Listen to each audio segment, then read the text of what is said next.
Money makers! Welcome, my name is Paul Du Plessis, aka the EMS guy.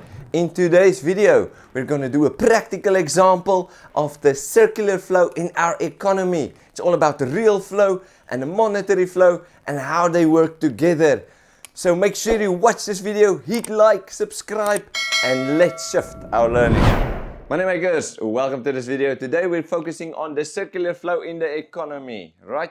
So I hope you've watched the previous video. If you haven't, make sure you watch it. It's in the link below. And then we'll continue with this. Alright, so first things first, we need to understand who's the participants, right? In this diagram, this flow, there are three participants. And in the previous video, we learned that it is the households, it's businesses, and it's the government. So as I'm writing it down, this is your template that you're going to be using, and I want you to draw it with me. Alright, so hit pause, make sure you're up to speed with me. Let's do this. So the first one is households, otherwise known as the consumers. So in any economy, right, in any flow, there's the three participants. We've got our households, a government in the middle, and businesses. You remember that in our schematic in the previous video, right? And it's the way they interact with each other that's important. Now, households have one thing that businesses do not have. Businesses cannot do anything if they don't have something to make a product with. Now, if we think of a business, let's say I am making jewelry. What do I need? I need natural resources. I need someone to make it, so I need labor. I need someone to invest into my business, which is capital. And I am then the entrepreneur, right? So technically, as a consumer, I'm starting a business. So I need these four factors of production to start a business. So where am I going to find the other factors of production? From the households. Now, it flows into this specific direction. I'm going to draw it and then explain it. So the households provide their factors of production to the businesses. But we know that we cannot have a transaction unless there's a market. So through which market does the transaction go through? It goes through the factor market. So now we see they provide what? This is called our factors of production. And what is the four factors of production? So the four factors of production that we have is labor, entrepreneurship, capital, and natural resources. So this flows from the households through the factor market where they sell it to the businesses. What does the business do with these factors of production? They then mold it, shape it, produce something from it, and in that they produce goods and services, right? So before I draw that line, through which market is the final goods and services delivered to the households? You're right again, the goods market. So the businesses produce their final goods, they present it on the goods market, and this is where households can buy the final goods and services.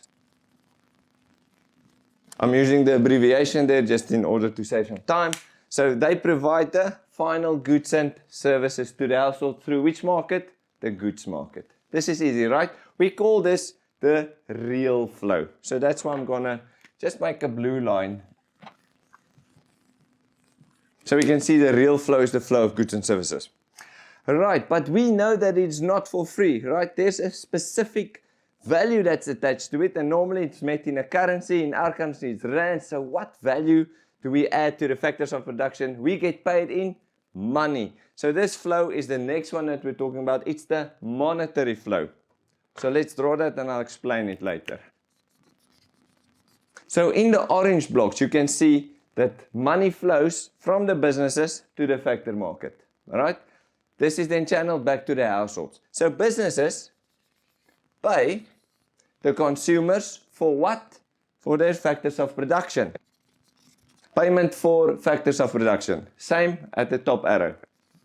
Now households have received their income for their four factors of production. Now they use that income in order to buy what? Goods and services. So both of these are payment of goods and services. Okay, so this is a simple flow. We see the real flow where goods and services and factors of production go, and you can see it's one direction. And then we see the monetary flow in the opposite direction. Alright, hope you're still with me. Now we're adding the third participant, the government. What does the government render to us as citizens? They render essential goods and services, right? So they provide to us and to businesses essential goods and services. That's sanitation, that is education, that's housing, that's police work, that's when you go into a hospital to take care of you, right? These are the essential services that the government provides to us and to businesses. That's infrastructure. So all of this they have to do. But do the government do it for free? There's always a opposite reaction. So what do the households and the businesses have to pay in order to get that? We pay taxes. Alright? Sorry for moving. So we pay taxes to the government. Now remember, the government needs to provide these essential goods and services. Do you think they've got this magic bank where they go into each morning, open up and like, here's all our labor and all the resources to run a school, let's just give it away? No, they have to get it from somewhere. Where do they get it? The final goods and services they get from the market. So businesses provide to the government the final goods and services from the goods market. Right. And what does the households give to the government? They give to them the factors of production. This is where we invest our money into the government. This is where we work. Our parents work for the government. If you work for the police or for a public hospital or for in a public school, this is the labor that we provide. And then the government then also pays for these goods and services. So in recap, the households provides their factors of production to the factor market. It can either go one of two ways. It can go to the government if we work for the government. It can go to the businesses if we supply to the businesses. What do we as households get in return? Payment for our factors of production. Correct? Businesses receive the factors of production. They then produce final goods and services which they give to the market, the goods market. And this is where households can buy the final goods or services and the government can buy the final goods and services. What does the government do with it? They have to provide essential goods and services. And where do they get the money from? From us paying tax. This is how money works. This is how your money flows through the economy. So I hope this video will clarify it. So if you have any questions, rewatch this video, revisit the first video, and then I hope we shifted your learning.